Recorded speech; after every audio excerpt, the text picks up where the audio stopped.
નમસ્કાર મિત્રો, સ્વાગત છે તમારું the Sunday tech show episode 2 માં। તો મિત્રો, આ વખતે પણ મારી પાસે કંઈક એવી વીકલી અપડેટ્સ કંઈક એવા લીક્સ આવ્યા છે જેમ મેં પહેલા એપિસોડમાં તમને કીધું હતું કે વીકલી અપડેટ જે કંઈ પણ આવશે તો હું તમને આ એપિસોડમાં તમારી સાથે શેર કરીશ। તો મિત્રો, વિડીયોને લાઈક અને શેર જરૂર કરજો। તમે જોઈ રહ્યા છો ટેકનિકલ સાગર, તો ચાલો શરૂ કરીએ।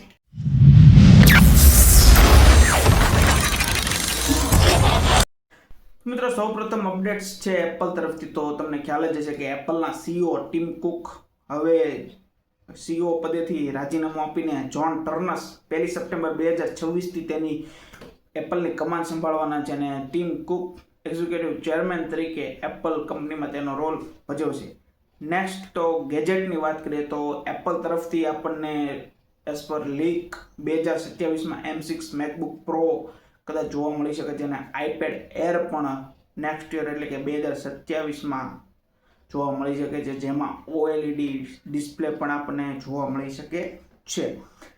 તો મિત્રો, જોન ટર્નસ સીઈઓ બન્યા 1 સપ્ટેમ્બર હજી બનવાના છે।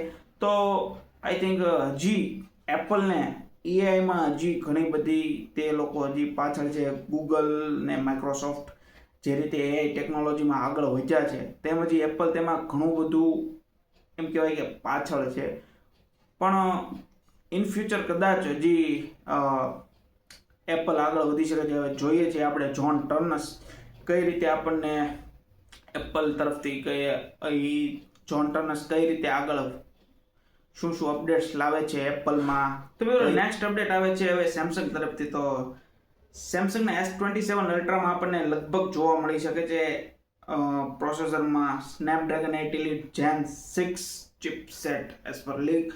અને સાથે મિત્રો, બીજી અપડેટ્સની વાત કરીએ તો જે સેમસંગનો ટ્રાયફોલ્ડ હતો પણ તેમાં નેક્સ્ટ યર લગભગ આપણને ટ્રાયફોલ્ડ 2 પણ જોવા મળી શકે છે અને સાથે ટ્રાયફોલ્ડ 2 લગભગ ટ્રાયફોલ્ડ 1 કરતાં લગભગ ઘણો બધો મને એવું લાગે છે કદાચ પતલો હોઈ શકે છે। હજી કન્ફર્મેશન નથી એઝ પર લીક, આ મેં તમને જે વાત કીધી। તો જોઈએ ટ્રાયફોલ્ડ 2 કેવો રહેશે અને સાથે આવ્યા મેં જે વાત કરી પ્રોસેસરની S27 અલ્ટ્રામાં તો જોવા મળી શકે છે કે નહીં। તો મિત્રો, નેક્સ્ટ અપડેટ છે વનપ્લસ તરફથી। તો જો વનપ્લસની ડિવાઇસ તમે યુઝ કરતા હો તો વનપ્લસ 30 સિરીઝ છે, પછી વનપ્લસ 50 અને 50R છે, પછી વનપ્લસ 11 છે, પછી વનપ્લસ 12 અને 12R છે, પછી વનપ્લસ નોર્ડ 5 નોર્ડ 5 CE, પછી નોર્ડ 4, પછી વનપ્લસની આઈપેડ સિરીઝ છે, તે બધામાં તમે હવે એન્ડ્રોઈડ 17નું અપડેટ તમને મળશે। નેક્સ્ટ બીજી અપડેટ જોઈએ તો વનપ્લસ નેક્સ્ટ મંથ એટલે કે મે મહિનામાં તેની 2 ડિવાઇસ લોન્ચ કરવાનો છે। વનપ્લસ નોર્ડ C6 અને C6 લાઇટ એમ 2 મોડલ લોન્ચ કરવાનું છે। તો મિત્રો, નેક્સ્ટ અપડેટ આવે છે હવે સોની તરફથી। તો સોની તેનો ફોન લોન્ચ કરી શકે છે ઇન ફ્યુચર। સોની એક્સપીરિયા VI કરીને માર્કેટ કરીને કંઈક એવું નામ છે અને સાથે તેમાં સ્નેપડ્રેગન 8 Elite પ્રોસેસરમાં જોવા મળી શકે છે અને સાથે 120 હર્ટ્ઝ રિફ્રેશ વાળી OLED સ્ક્રીન પણ તમને એમાં કદાચ જોવા મળી શકે છે, બટ ઓફિશિયલી હજી કન્ફર્મ નથી, બટ હા ઇન ફ્યુચર કદાચ તમને જોવા મળે છે અને કદાચ લોન્ચ થશે તો પહેલા લગભગ ગ્લોબલ માર્કેટમાં તમને જોવા મળી શકે છે।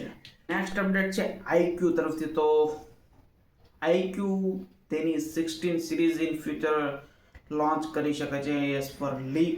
તો એમાં તમને સ્નેપડ્રેગન 8 Elite જોવા મળી શકે છે, હાઈ રિફ્રેશ રેટ વાળી ડિસ્પ્લે જોવા મળી શકે છે, ઘણું બધું તમને જોવા મળે છે અને એકદમ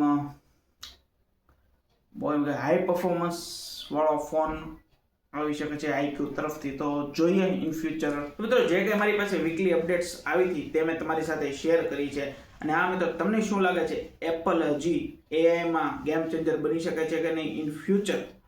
તો મિત્રો, તે તમારો ઓપિનિયન જે હોય તે કાંઈ શેર કરજો ઇન કમેન્ટ અને સાથે મિત્રો મળશું નેક્સ્ટ વિડીયોમાં કંઈક આવી જ નવી અપડેટ સાથે।